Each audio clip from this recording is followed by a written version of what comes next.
प्यारे देशवासियों, नमस्कार। देश में लगातार नकारात्मक राजनीति का जोर होता जा रहा है। नकारात्मक राजनीति बढ़ती जा रही है हर स्तर पर। कहीं भी आप देख लीजिए, किसी नौकरी वगैरह के काम में देख लिए, किसी और बिजनेस में देख लीजिए, या चुनाव में देख लीजिए, कहीं भी देख लीजिए, हर जगह नकारात्मक राजनीति बरकरार है। युवाओं के अंदर बहुत रोष है। युवा बिल्कुल खुश नहीं है। युवा, ये बात सच है कि हमारे जो युवा हैं वो देश का भविष्य हैं। हमारे युवा देश का भविष्य हैं और सचमुच असली जो ताकत है हमारी वो युवा ही है। लेकिन दुर्भाग्य की बात यह है कि युवा हमारे दिशाहीन है। कोई भी सरकार युवाओं के हित की या देश के हित की बात करती नहीं है। सरकार युवाओं का इस्तेमाल करती है अपनी पार्टी के लिए, अपनी खुद की ताकत बढ़ाने के लिए। देश की ताकत से उनको कोई लेना देना नहीं है। ये सच में भारत के लिए बहुत ही दुखद है। भारतवर्ष एक सुंदर देश है, पवित्र देश है। हमारी भूमि, हमारी धरती माता बहुत ही सुंदर हैं, पवित्र हैं। लेकिन ये जो नकारात्मक राजनीति देश में है, इनको ये चीज़ें हजम नहीं हो रही हैं। ये चाहते हैं देश को कमज़ोर करना, देश को तोड़ना।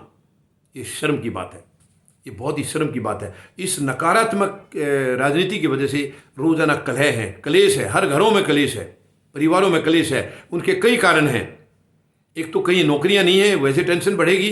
माँ बाप बच्चों की पढ़ाई कराते हैं, आउट ऑफ वे जाके कराते हैं। घर में पैसा नहीं है, कर्जा लेकर के पढ़ाई कराते हैं और फिर उनको नौकरियां नहीं मिलती हैं, उन्हें ब्याज देना पड़ता है। तो उस हालात में युवा भी भटक जाते हैं, वो गलत काम करने लग जाते हैं। आपस में परिवारों में झगड़े फसाद होने लग जाते हैं, कलह होने लग जाती है। लेकिन वर्तमान राजनीति को कोई चिंता नहीं है। ये तो चाहते ये हैं कि देश जितना कमज़ोर हो उतना अच्छा है, उतनी इनकी राजनीति मजबूत होगी। ये बहुत ही दुख की बात है, शर्म की बात है। अब देखिए, आए दिन मारपीट हो रही हैं, एक दूसरे का खून खराबा हो रहा है, एक दूसरी जगह चोरी और डकैतियां हो रही हैं। ये केवल उसी नकारात्मक राजनीति का नतीजा है।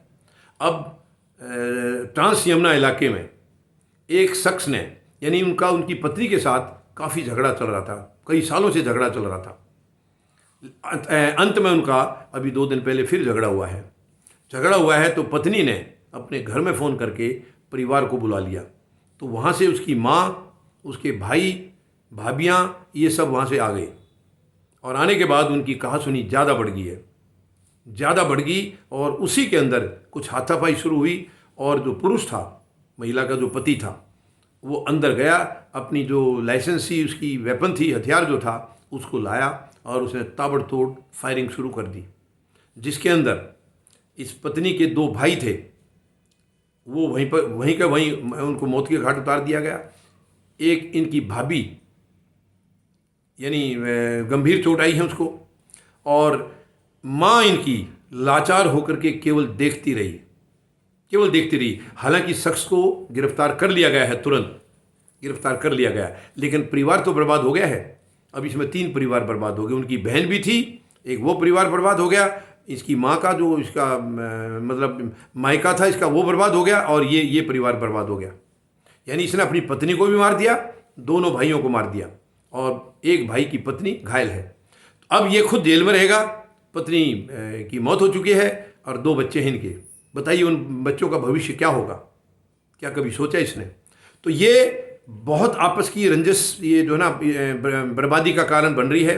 तो मैं आम जनता से, आप सब से अपील करता हूँ, कृपया ऐसी कोई चीज़ आपस की जो अनबन होती है उसको बैठ करके सुलटा लें, बैठ करके उसका निपटारा कर लें। कोई चीज़ ऐसी नहीं है जिसको हम चाहें और वो ठीक ना हो सके।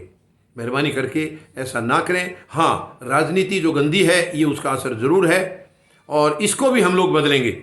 गंदी राजनीति को हम बदलेंगे। फौजी जनता पार्टी का जन्म हुआ है राजनीति को स्वच्छ करने के लिए। यानी गंदगी राजनीति में है, देश में कहीं गंदगी नहीं है, गंदगी राजनीति में है। झाड़ू यहाँ पर लगाने की ज़रूरत है, और वो हम लगाएंगे, हर हालत में लगा के रहेंगे। मैं आपको विश्वास दिलाता हूँ, आपका साथ चाहिए। आपके साथ से हम इस गंदगी को मिटा कर रहेंगे। और जिस दिन ये गंदगी मिट जाएगी राजनीति की, नकारात्मक राजनीति खत्म होकर सकारात्मक राजनीति आ जाएगी, मैं आपको विश्वास दिलाता हूँ देश में चारों तरफ खुशियाँ ही खुशियाँ होंगी, चारों तरफ खुशहाल माहौल होगा। कहीं ये दंगे फसाद ऐसे कोई नौबत नहीं आएगी। इतनी नौबत कभी नहीं आएगी कि पूरा परिवार बर्बादी के कगार पर पहुंच जाए। ये मैं आपको यकीन दिला सकता हूं। तो आप सब इकट्ठे हो जाइए, प्लीज़ इकट्ठे होके और आप फौजी जनता पार्टी का हिस्सा बनिए। मैं वचन देता हूँ आपको, जो आज आपके सामने कह रहा हूँ, कभी इससे बैक ट्रैक होते आप नहीं देखेंगे। कभी भी आपको नीचा नहीं दिखाया जाएगा। जो आज कह दिया वो पत्थर की लकीर है। मैं दावे के साथ कहता हूँ, मैं आपकी भारतीय जो बहादुर सेना है उसका मैं सिपाही रहा हूँ, और आपको जो वचन दूंगा उससे ज़्यादा ही आपको देखने को मिलेगा। तो मेरा आपसे निवेदन है, आप इस गंदगी को, इस राजनीति को, गंदी राजनीति को ख़त्म करने के लिए अपना योगदान दीजिए। और आज हमारे जो महान शहीद थे, जो शहीदियाँ दे करके चले गए थे, देश से अंग्रेज़ों को खदेड़ के चले गए, आज उनके भी खून के आंसू निकल रहे हैं। उन्हें भी इस बात को देख के शर्म आ रही है कि क्या ऐसे लोगों के हाथ में हम सत्ता दे के आगे, यानी ये अंग्रेज़ों से भी गए गुजरे लोग हैं। हमें इनको निकालना होगा, इनको खदेड़ना होगा, इनको भगाना होगा, और वो पूरे देशवासियों के सहयोग के बगैर संभव नहीं है। तो मुझे पूरा भरोसा है, आप देश की तरक्की के लिए, देश को महान बनाने के लिए, देश को शक्तिशाली बनाने के लिए, देश को विश्वगुरु बनाने के लिए आप अपना पूरा योगदान देंगे, और इस तरीके से हम उन महान शहीदों के सपनों के भारत का निर्माण कर सकेंगे। धन्यवाद। जय जवान,